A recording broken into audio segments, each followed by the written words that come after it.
Olá, amigos do canal Videira Espírita, sejam todos bem-vindos. Meu nome é Thelma Marieta e nós estamos aqui hoje para esse novo encontro para estudarmos a obra, esse romance trazido por nós pelo Espírito Emmanuel, pela psicografia de Francisco Cândido Xavier, 50 anos depois. E para que nós possamos tirar o melhor proveito do estudo de hoje, num ambiente adequado, vamos ler também uma página do livro Palavras de Vida Eterna, ditado também pelo Espírito Emmanuel, pela psicografia de Francisco Xavier. E a mensagem que nós leremos hoje é a mensagem número 11. E essa mensagem está intitulada Ajudemos também. O versículo destacado pelo benfeitor está narrado em Marcos, capítulo 6, versículo 37, que diz assim: Ele respondeu e disse, Jesus respondeu e disse, dai-lhes vós de comer. Vamos ver as considerações trazidas por Emmanuel sobre estas palavras de Jesus. Em muitas ocasiões, propomos a benfeitores espirituais determinados serviços que, acima de tudo, são oportunidades de trabalho que o Senhor, abnegado e vigilante, nos oferece. Enunciamos rogativas e relacionamos diversos quadros de ação para a caridade. O doente de certa rua, o parente necessitado, o obsesso que sofre não distante, a casa conflagrada do vizinho, não é a casa perturbada do vizinho, o companheiro algemado ao leito, o amigo em prova inquietante. Os obreiros da espiritualidade movimentam-se e ajudam, devotados e operosos. Contudo, em suplicando o socorro alheio, não nos cabe olvidar o socorro que podemos prestar por nós mesmos. É indispensável acionar as possibilidades da nossa cooperação fraterna, os recursos, ainda que reduzidos, de nossa bolsa, o nosso concurso pessoal, o nosso suor e as nossas horas, a benefício daqueles que a sabedoria divina situou em nossa estrada para testemunharmos a própria fé. Diante da turba faminta, diante da multidão faminta, ouvindo as alegações dos discípulos que lhe solicitavam a atenção para as necessidades do povo, disse-lhes o Senhor: dai-lhes vós de comer. E os discípulos angariaram diminuta porção de alimentos, antes que o mestre a convertesse em pão para milhares. A lição é expressiva. Não basta rogar a intervenção do céu em favor dos outros, com frases bem feitas, a fim de que venhamos a cumprir o nosso dever cristão. Antes de tudo, é necessário fazer de nossa parte, quanto nos seja possível, para que o bem se realize, de modo a entrarmos em sintonia com os poderes do bem eterno. Vamos orar?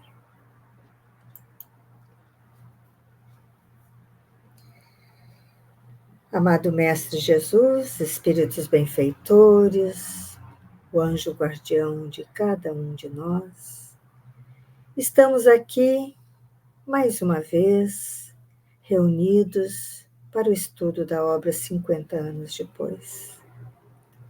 Pedimos a presença amável e iluminada para que possamos ter um estudo proveitoso, para que possamos compreender os ensinamentos, levando, como sempre pedimos, para a nossa vida diária. Ser conosco, para o estudo de hoje. Que assim possa ser, graças a Deus.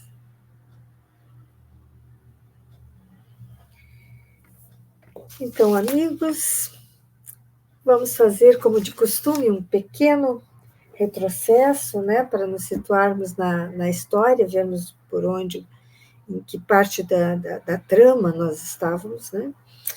E no estudo da semana passada, voltando então lá, nós encontraríamos Caio Fabrícios, né, o noivo de Elvídia, muito alegre com o belíssimo presente dado pelo imperador ao casal de noivos. Foi uma propriedade, né, para que eles pudessem começar a vida numa belíssima propriedade. Então, depois a família de Elvídio, né, se dedica aos preparativos, né, para esse casamento que tem que acontecer com uma certa urgência a pedido do imperador, porque ele vai sair em uma longa viagem e ele faz questão de estar na celebração do matrimônio, né? Enquanto isso, a Célia, por sua vez, diante da prisão de Nestório e de Ciro, particularmente, estava definhando, né? Definhava, e era motivo de preocupação para os pais, né? Que então comunicam o avô, Quinéio Lúcio, que vai buscá-la para levar para sua casa, para cuidar da neta. E quando já na casa de Quinéio, ele se abre com a neta e conta, né, da sua fé no cristianismo, que deixa Célia, com certeza, muito contente, muito feliz, né? E ele realmente ele se tornou cristão, ele assimilou a fé cristã. E então ela conta a ele que ela tem um desejo de ver Ciro pela última vez antes da morte, mas que ela queria muito ver. E ele promete que vai levá-lo. E pede a Elvídio, né, que permita, e consegue convencê-lo, né? E então, no dia seguinte, ele cumpre o prometido e leva a neta, né, com o cuidado de vesti-la de forma mais simples, para que parecesse uma pupila de sua casa, e que então ela estaria ali porque era filha de um sentenciado, né, um condenado à morte. E o encontro, então, com eles, né, entre os dois, foi de muitas emoções, de muita conversa, de muitas promessas. Desculpa o barulho, né? Desculpem, essa rua é muito movimentada. Tem momentos que fica barulho bem, chega a atrapalhar. Peço desculpas. Então, esse encontro, ele se dá com grandes emoções, né? Os dois, eles se amam, né? E prometem continuar se amando, né? Juram um amor eterno, né? E combinam de aguardar o reencontro depois da morte. E os dois se despedem, em profundo sofrimento, e ali termina, né, o capítulo 6. Aí vamos, então, para o capítulo 7, onde encontramos Cneio Lúcio observando os benefícios que o encontro com Ciro fez a Célia, sua neta, né? E depois vemos ali, então, Cláudia Sabina, tendo frequentes encontros com a feiticeira Plotina também, né? O imperador, então, ele se prepara para essa longa viagem, e Cláudia Sabina pergunta a ele se Elvídio iria, né, nessa viagem, e ele diz que não iria chamá-lo, diante da questão que ele tem a sua família, ele não gostaria de afastá-lo, porque a viagem ia demorar mais de um ano, que ele não pretendia afastá-lo. Mas daí Cláudia Sabina o envolve, consegue envolvê-lo, a levá-lo a mudar de ideia, né? Ela relata o fato de ela mesma estar se afastando por tanto tempo do marido, né?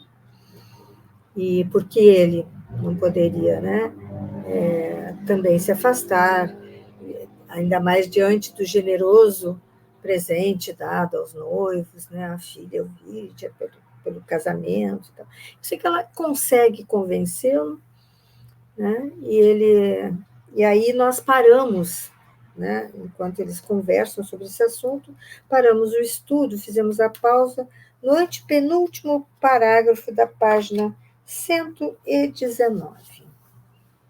Né? Então, vamos dar início ao estudo de hoje. Então, né, ela mexe com o ego, né, do imperador, manipula Adriano, ela é muito ardilosa, né, e consegue convencê-lo. Então, o relato continua assim. Hélio Adriano meditou um instante enquanto o secretário tomou alguns apontamentos. A seguir, levando em conta as observações de Cláudia, que o fixava ansiosa, respondeu solícito. Tens razão. Euvídio Lúcius é o homem que procuro. Sabina fazia um gesto expressivo de satisfação, enquanto o imperador incumbia Flegon de levar em seu nome o respectivo convite, né, o convite para Euvídio. Flegon era o seu secretário. Colhido pelo mensageiro no meio das atividades festivas do lar, o tribuno surpreendeu-se grandemente. Quer dizer, ele não esperava. Né? Não esperava um ato daquela natureza. Outrem poderia honrar-se com a gentileza, né, em outra hora, não naquela. Né? Ele, porém, sentimental por índole, preferia a paz doméstica, longe do turbilhão de bagatelas frívolas da corte. A viagem à Grécia, em tais condições, afigurava-se-lhe aborrecida e inoportuna. Além disso, deveria partir dentro de uma semana. E quem poderia pensar no regresso? O soberano estava habituado a fazer excursões longas e frequentes através do mundo antigo. Na viagem de 124, do ano 124, estivera ausente de Roma por mais de 3 anos consecutivos. E tanto se apaixonara por Atenas que chegara ao extremo de se iniciar pessoalmente nos mistérios de Eleusis. Eleusis é uma localidade lá na Grécia. Né? Então, temos aqui uma nota da editora, né? Que são os ritos. Vamos ver aqui. São os ritos de iniciação ao culto das deusas agrícolas, Deméter e Perséfone, que se celebravam em Eleusis, localidade da Grécia, próxima a Atenas. Eram considerados os de maior importância entre todos os que se celebravam na antiguidade. Então, ele realmente ele era um apaixonado. Né? E daí nós vamos ver, eu queria mostrar aqui para vocês a vila que ele construiu na Grécia. Né? Essa era a vila de Adriano. E daí vemos que a maioria dos imperadores romanos viveu em Roma. Tibério foi uma exceção, que viveu na ilha de Capri. E Adriano mudou as coisas e morou fora de Roma. Né? Ele, então, não ficou em Roma, ele morou fora. E ele era amante de tudo que era grego e construiu essa vila, que está aqui, né, reproduzida, para se parecer com uma vila grega. Mas ele era inquieto e adorava viajar, raramente estava em casa. Né? Então, mas mesmo assim, construiu essa vila imensa, né, para morar. Isso achei interessante. Ter essa vista, né, uma coisa grandiosa mesmo. Todavia, antes que as reflexões penosas lhe anulassem de todo o ânimo, chamou a esposa ao tablino, né, o gabinete de pinturas. Nós vimos lá há 2000 anos, né, esse nome, né, tablino, é um gabinete de pintura, um cartório, um recanto, né, da casa. Então, ele chamou a esposa ao tablino, onde examinaram atentamente o assunto. Então, ele expôs a Alba Lucínia a intimação, vamos chamar assim, do imperador. Né? Por mim, exclamou o tribuno com seu espírito resoluto, procuraria esquivar-me, desistir do convite. Essas ausências de Roma, com a separação da família, transtornam-me o pensamento. Sinto-me deslocado, aborrecido, insatisfeito. Então, esse convite, né, que na realidade, como foi feito quando ele foi convidado pelo imperador para ir para Tibur, é um convite que é uma ordem, né? Não tem como. É uma intimação mesmo, né? Não tem como sair, mas ele está pensando aqui em desistir, né? Em expor seu ponto de vista, né? Das dificuldades que essa viagem longa traria para ele. Alba Lucínia ouvia-lhe as afirmativas com o coração alarmado. Para o seu espírito sensível, semelhantes perspectivas eram assaz amargas e perturbadoras. Certo, Cláudia Sabina iria também a Hélade distante. Hélade era o nome que era dado à Grécia naquela época. Né? E por tempo que ninguém poderia precisar. Anuir a viagem do esposo era entregá-lo às seduções inferiores daquela mulher, cujos sentimentos inconfessáveis a sua intuição feminina pressentia. Mas não só isso a preocupava. A sua situação em Roma tornar-se-ia novamente penosa durante a ausência do companheiro. Lólio, sem dúvida, Lólio Úbrico, né, o prefeito, sem dúvida voltaria a assediá-la com mais veemência e teimosia. E isso se daria por quê? Primeiro, porque o vídeo não estaria na cidade. E segundo, sua esposa também não estaria. Né? Então, ele tinha esse espaço livre para agir. Né?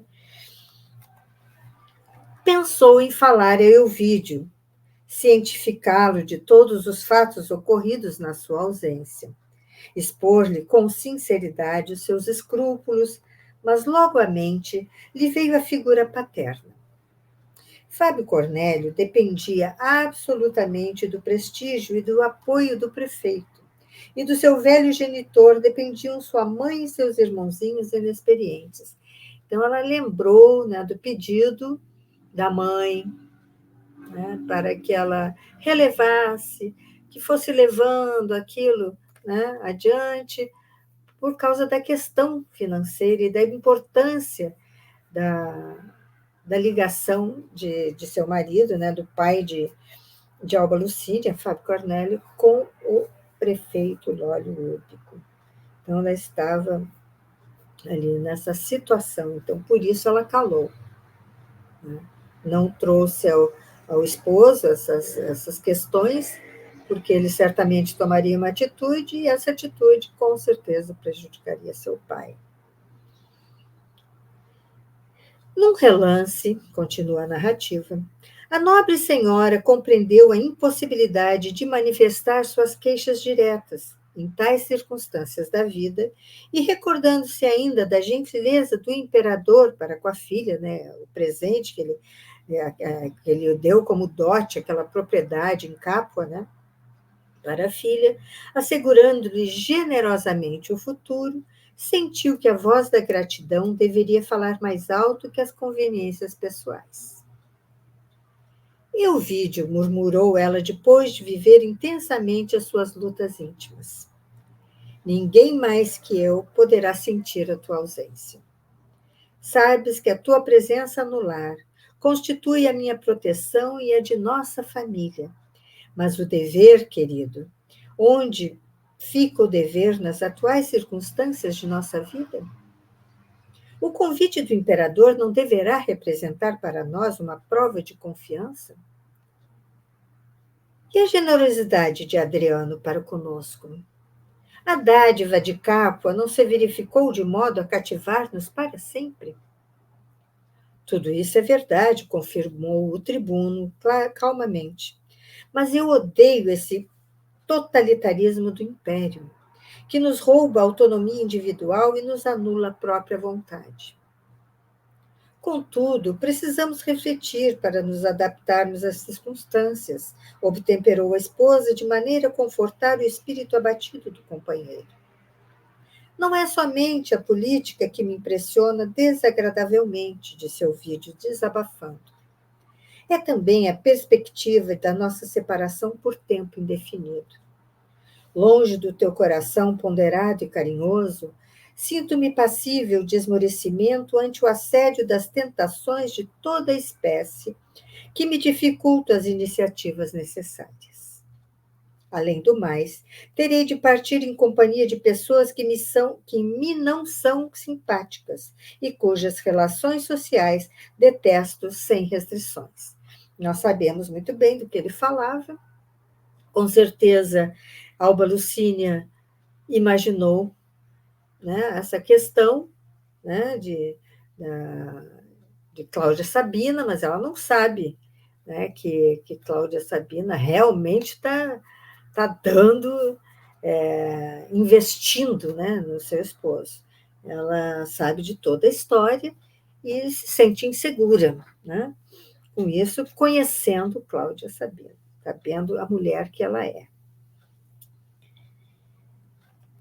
Alba Lucínia compreendeu as alusões indiretas do companheiro exacerbado e, tomando-lhe as mãos afetuosamente, exclamou com meiguice. Euvídio, muita vez quem odeia é quem não soube amar convenientemente.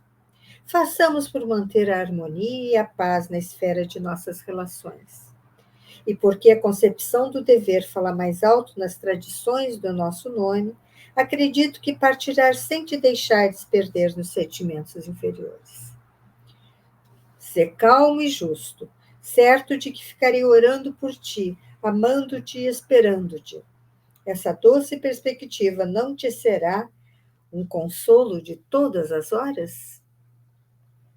Depois de uma pausa meditativa das ponderações da companheira, o tribuno atraiu-a ao coração, beijando-a agradecido. Sim, querida, os deuses hão de ouvir-te as preces pela nossa ventura. Também sinto que o dote de Ovídio exige mais esse sacrifício. Contudo, ao regressar, tomaremos as providências indispensáveis à modificação de nossa vida. Alba Lucínia experimentou um brando alívio ao reconhecer que suas palavras haviam tranquilizado o companheiro, mas voltando ao seu pequeno mundo doméstico, passou a refletir na sua amargurada situação pessoal, considerando as penosas provações que o destino lhe reservava no curso da vida.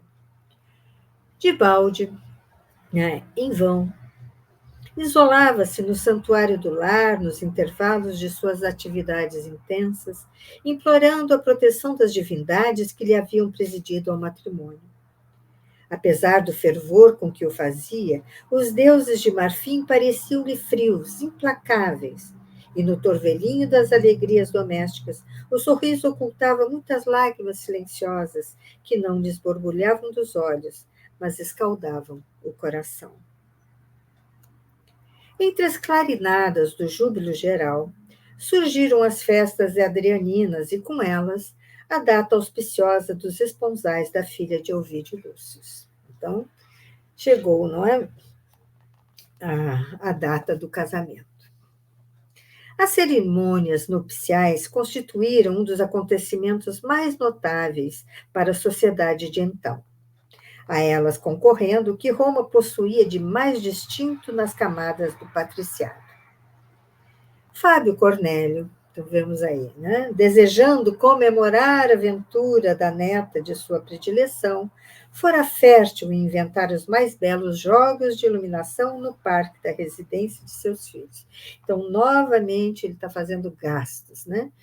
Ele fez aquela festa, aquela recepção esplendorosa para apresentar os filhos que retornavam, né, para Roma, e agora, então, novos gastos para o matrimônio da sua neta. Então, por toda parte, agora vem a descrição, né, da festa, né, do ambiente que Fábio Cornélio criou para a festa. Então, eu vou botar aqui umas imagens que mostram um pouquinho, né, mas para a gente ter uma noção das coisas que vêm aqui descritas por Emmanuel sobre a festa.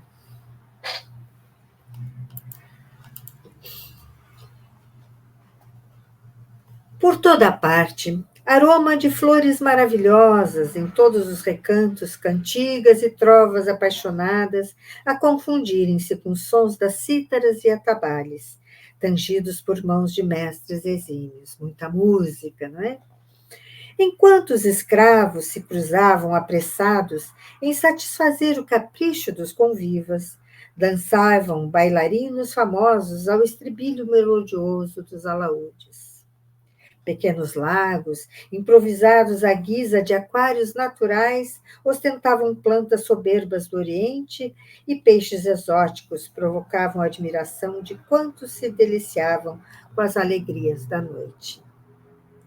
Todo o cenário festivo fora preparado a caráter, com precisão e requintes de bom gosto, salientando-se a piscina em que barcos graciosos e leves se beijavam de ninfas e trovadores, e a arena na qual, de remate à festa, dois escravos jovens e atléticos perderam a vida sob os gládios poderosos de lutadores mais fortes. Nenhuma lacuna se observava, exceto a ausência de Quiné e Lúcio, que, segundo informavam os anfitriões, permanecia no Aventino, ao lado da outra neta enferma.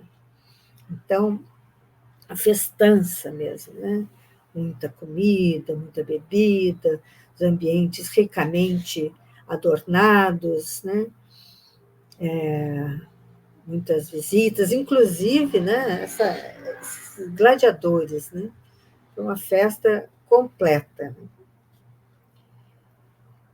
No dia seguinte, enquanto Euvídia e Caius partiam para Capua sob uma chuva de flores, e se bem estivessem no zênite as festividades do povo, quer dizer, as festividades continuavam, estavam no auge, né? Alba Lucínia não conseguia dissipar a onda de receios que lhe assaltara o coração. Sua consciência sentia-se tranquila em relação ao que alvitrara ao marido, considerando que a gratidão de ambos ao imperador não admitia tergiversações quanto à viagem à Grécia. Mas Elvídio Lúcio lhe falara dos próprios temores com respeito às tentações. Suas mãos ainda sentiam o calor das dele, ao terminar as confidências amargurosas. Estaria certa, incitando-o a aceitar os novos encargos impostos pelo império?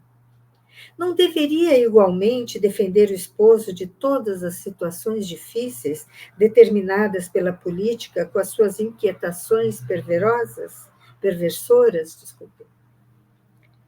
Nasceu-lhe, então, a ideia de procurar Cláudia Sabino e pedir com humildade a sua interferência. Semelhante atitude não se compadecia com as tradições de orgulho da sua estirpe, mas o desejo do bem, aliado à vibração da sinceridade pura, poderia, a seu ver, modificar as intenções bastardas que, porventura, vivessem no coração daquela criatura fatal. Desde que percebera a indecisão de Ovídio, sentiu a necessidade de cooperar ativamente para a sua tranquilidade moral, desviando dele todos os perigos, com a mobilização das forças poderosas do seu afeto, que chegava a vencer os imperativos do orgulho inato. Assim foi que, depois de muito meditar, no dia imediato ao casamento de Ovídia, deliberou procurar Cláudia Sabina pela primeira vez no seu palácio do Capitólio. Então, a intenção dela era tocar Cláudia Sabina, como quem não quer nada, vamos dizer assim, né? Para intervir, caso ele não fosse, né? Porque a coisa que era difícil, era uma separação difícil, enfim. A intenção dela era essa. Vamos ver como é que se dá o encontro. Sua liteira foi recebida no átrio com geral alegria, mas a mulher do prefeito, não obstante esforço sobre-humano para dissimular a contrariedade que lhe causava a visita inesperada, recebeu-a com enfado e altivez. Não podia ser diferente, né? Ela pega de surpresa, não imaginava que teria em sua casa um dia a Alba Lucínia, né? Então ela ficou irritada, né? E estava aquele ar de arrogância dela, né? A mulher de Ovídio, contudo, apesar do orgulho que a hierarquia do nascimento lhe avivara no coração, mantinha-se serena e digna na sua atitude de sincera humildade. Ela estava numa posição de sinceridade, ela estava procurando ali sinceramente, né? E se humildando, né? Apesar da sua posição. Né? Senhora, explicou a filha de Júlia Spinter, após as saudações usuais. Venho até aqui solicitar seus bons ofícios para a nossa tranquilidade doméstica. As suas ordens, retrucou a antiga plebeia, assumindo ares de superioridade e cortando a palavra da interlocutora. Terei o máximo prazer em lhe ser útil. Não lhe sendo possível devassar os sentimentos mais íntimos da esposa de Lólio Úrbico a seu respeito, a nobre senhora prosseguiu com simplicidade. Acontece que o imperador, com o cavalheirismo e a magnanimidade que lhe marcam as atitudes, convidou meu marido para acompanhá-lo à Grécia, onde talvez se demore mais de um ano. Euvídio, porém, tem numerosos trabalhos em perspectiva e que dizem com a nossa tranquilidade futura. A referida excursão, com a honrosa incumbência que lhe foi confiada, representa para nós um motivo de honra e alegria, e, contudo, resolvi apelar para o seu prestígio generoso junto do César, a fim de que dispense meu marido desta comissão.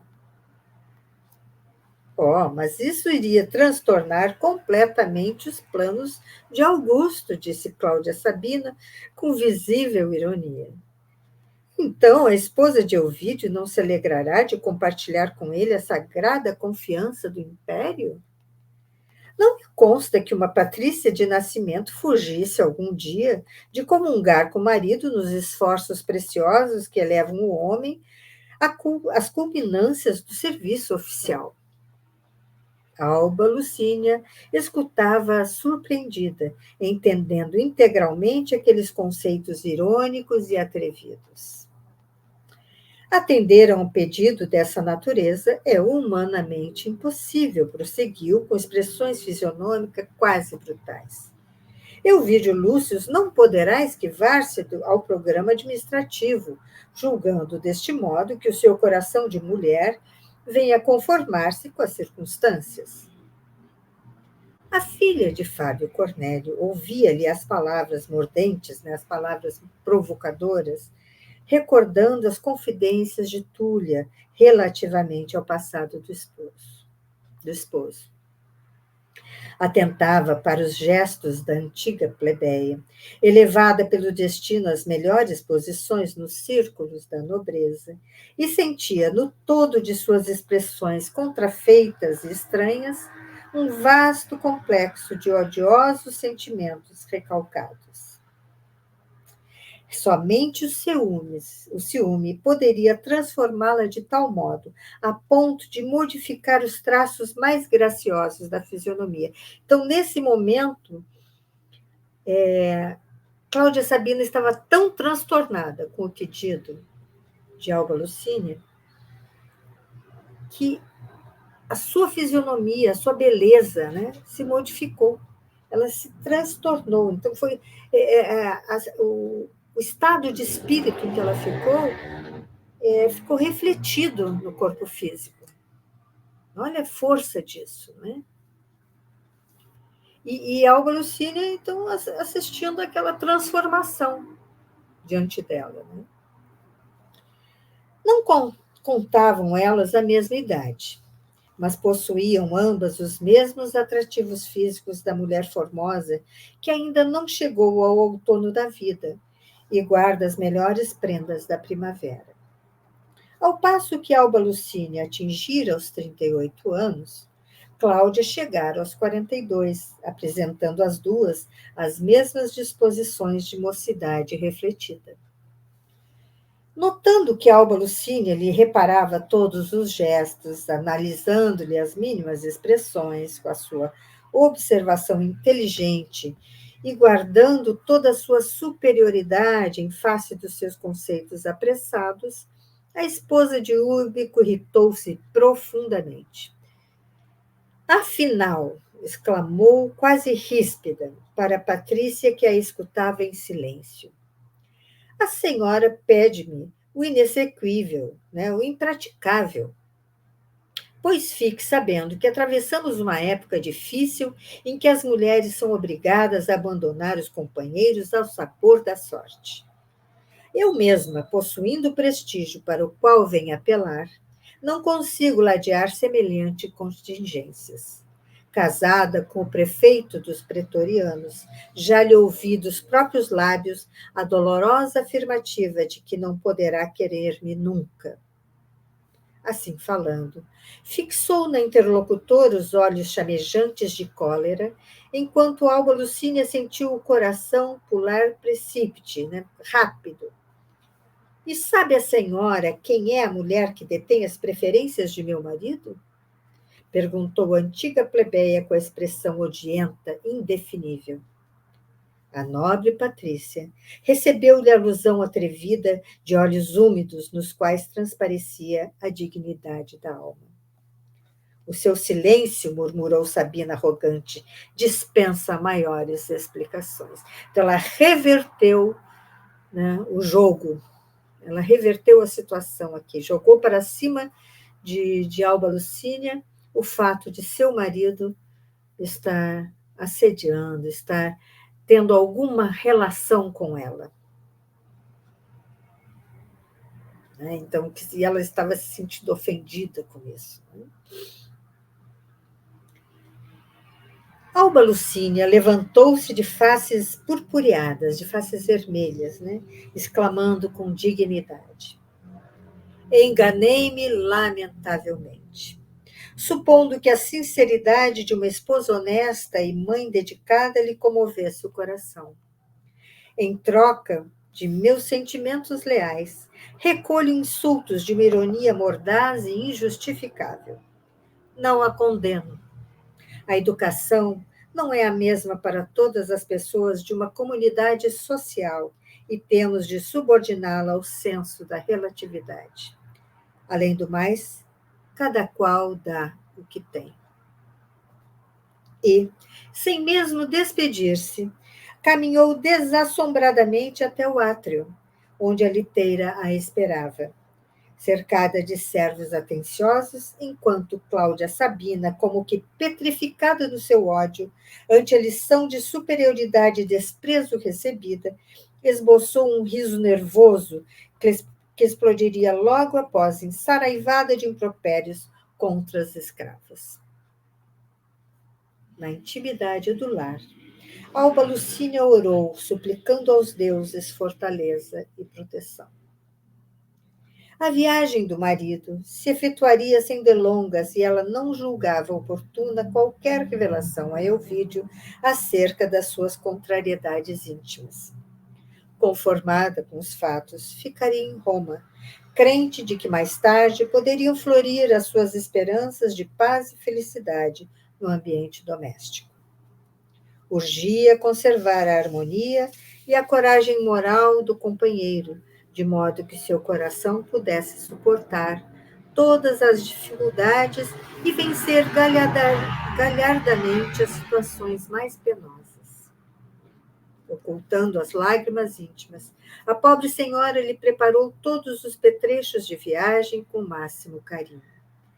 Elvídio partiria com seu amor e com a sua confiança, e isso lhe devia bastar ao coração sensível e generoso. Então, ela não contou nada do que houve, da tentativa que ela fez, nada da situação na casa de Lore Úrbico, né, com Cláudia Sabino, e nem dos seus temores. Entretanto, o último dia das festividades adrianinas alvorecera e os protocolos da corte obrigavam Alba Lucínia a acompanhar o esposo nas derradeiras exibições do circo, onde Nestor e o filho deveriam ser sacrificados. A perspectiva de semelhante espetáculo gelava-lhe o sangue, antevendo o horror das cenas brutais do anfiteatro, organizada por espíritos insensíveis. Recordou-se de que, na antevéspera, acompanhara Elvídia e Caius Fabrícios ao Aventino para as despedidas do avô e de Célia, notando que a pobrezinha estava profundamente desfigurada pelas amarguras do seu grande e infortunado amor. O coração materno experimentava ainda o calor do abraço afetuoso da filha, que lhe dissera ao ouvido, em voz quase imperceptível: no último espetáculo, Ciro morrerá. Revia-lhe os olhos úmidos ao dar-lhe resignada semelhante notícia, lembrando ao mesmo tempo a generosidade com que Célia acolhera a aventura da irmã, que, sorridente e feliz, partia para as delícias de Capua, com seus votos fraternos de felicidade e de paz. Alba Lucínia meditou longamente os dolorosos problemas que lhe atormentavam o espírito, ponderando a necessidade de ocultá-los dia a dia, sob o véu das alegrias disfarçadas e mentirosas, e demorando-se amargurada nos porquês do sofrimento e nos contrastes da sorte.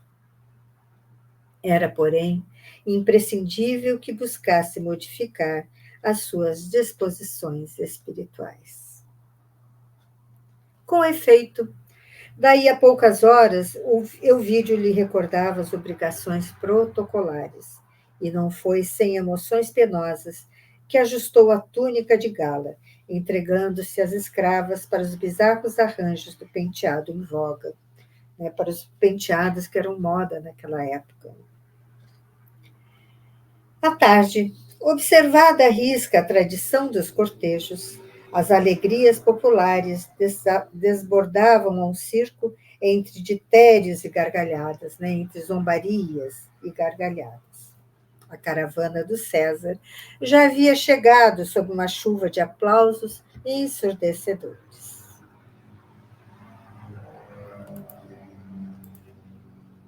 Num palanque dourado, aqui uma representação, né, do que seria esse palanque dourado, né? Nós vemos ali ao centro, com aquela bandeira para frente, ele canta o imperador, né, e os seus convidados. Num palanque dourado, Hélio Adriano cercava-se dos patrícios e dos augustinos de maior nomeada, entre os quais as personagens aristocráticas desta narrativa. Em torno da tribuna de honra estavam as vestais, formando um quadro magnífico, e as fileiras hierárquicas dos mais altos representantes da corte. Então, aqui nós temos as vestais. Nessa imagem, nós podemos vê-las. São aquelas imagens todas de branco ali, né? Como que um véu cobrindo a cabeça, né? O que eram as vestais? As vestais era um grupo de 6 sacerdotisas romanas que cultuavam a deusa Vesta, uma divindade ligada ao fogo e à terra. Então, elas eram figuras importantes nessa época do Império. Então, nos grandes acontecimentos, nas grandes celebrações, era importante tê-las por perto.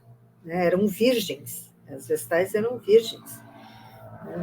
Então, vamos ver aqui uma outra representação, e sempre em 6,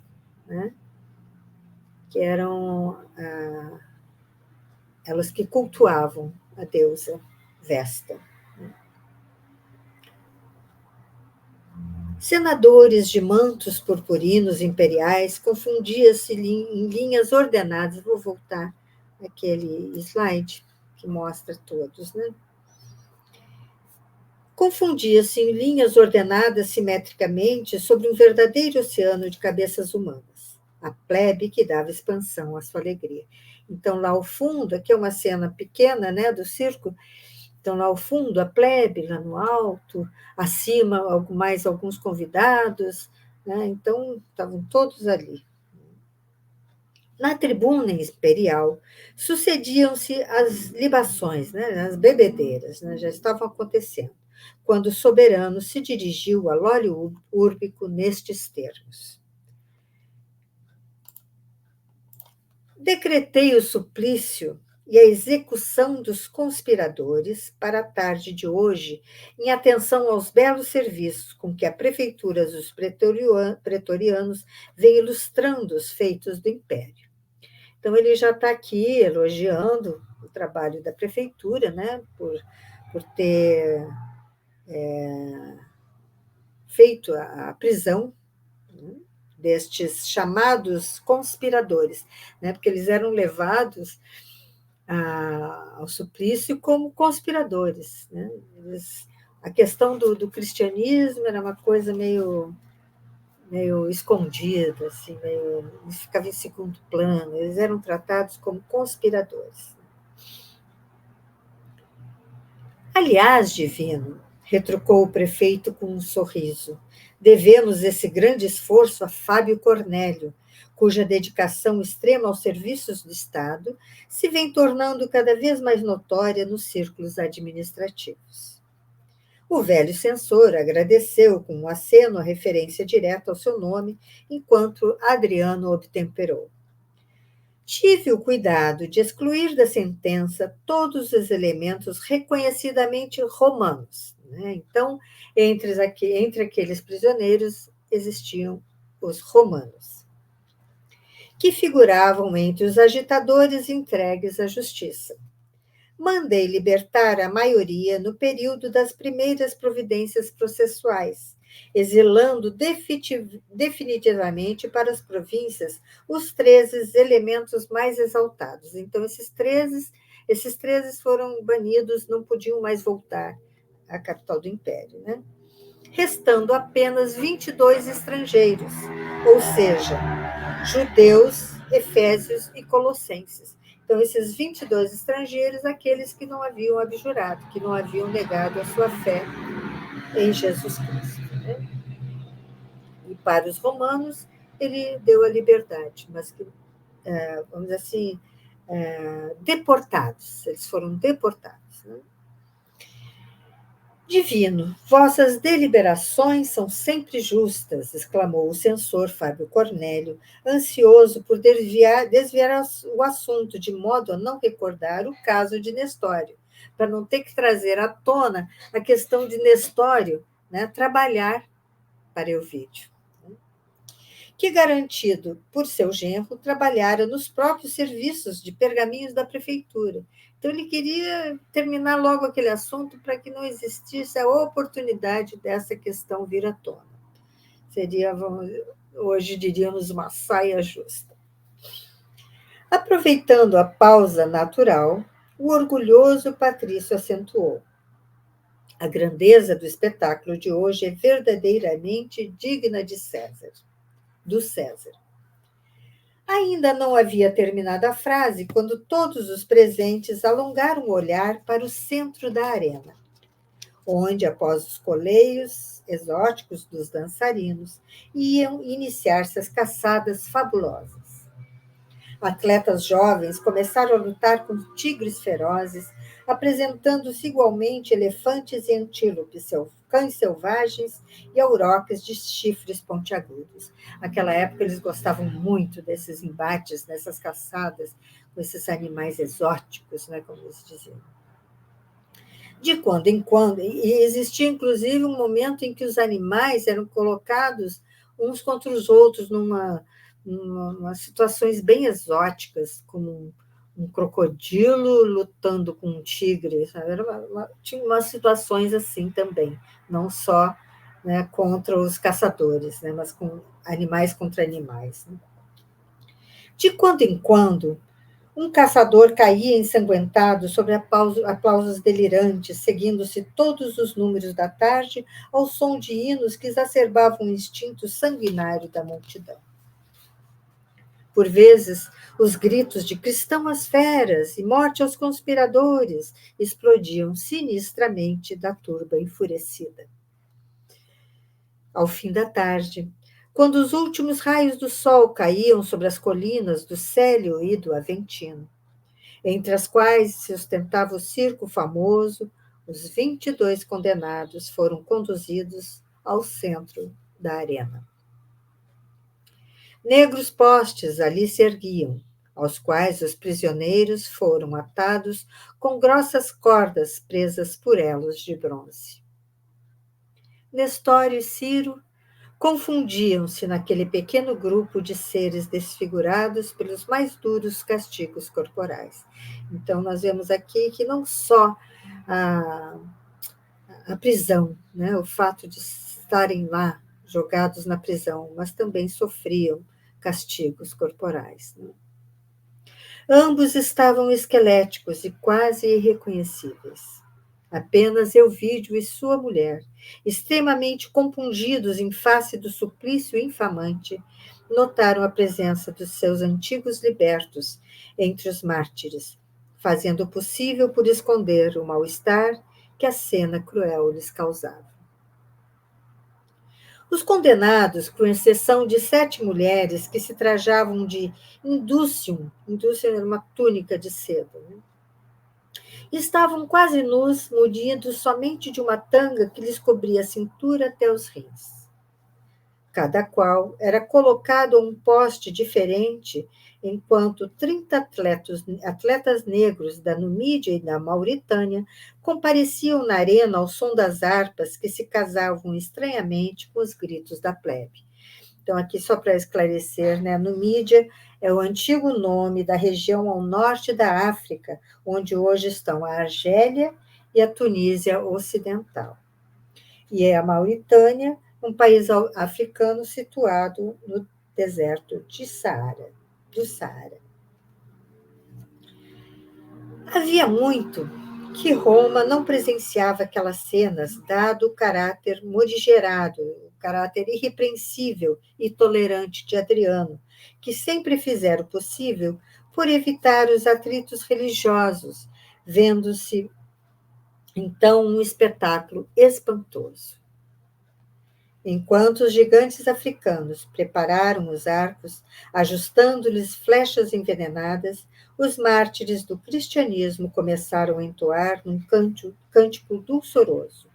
Ninguém poderia definir aquelas notas saturadas de angústia e de esperança, né? A esperança na vida após a morte, né? No reino de Deus. Em vão, as autoridades do anfiteatro mandaram intensificar o ruído dos atabalhos e os sons estrídulos das flautas e alaúdes, a fim de abafar as vozes intraduzíveis do hino cristão.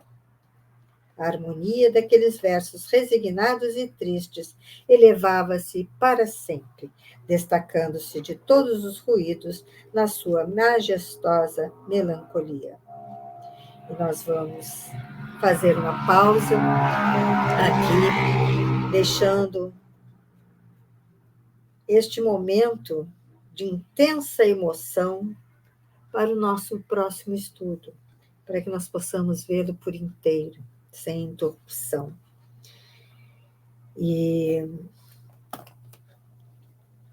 será um momento realmente de muita emoção, né? O momento do martírio, onde Nestório e Ciro serão sacrificados. E então, vamos encerrar o nosso estudo de hoje com a prece.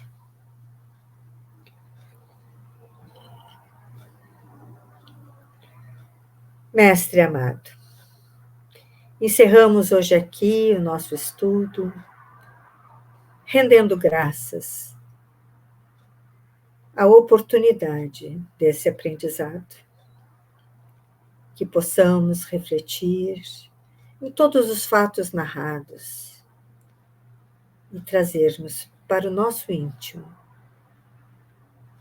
tudo aquilo que lemos e que compreendemos com a ajuda dos amigos espirituais.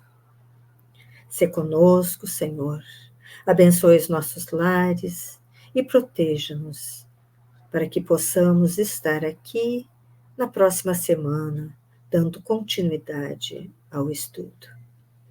Que assim possa ser, com a graça do bom Pai.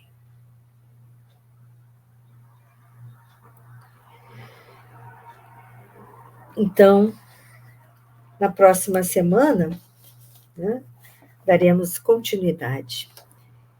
E assim, amigos queridos, nos veremos novamente aqui no canal Videira Espírita na próxima semana, quando retomaremos o estudo desta obra, né, da obra 50 anos depois.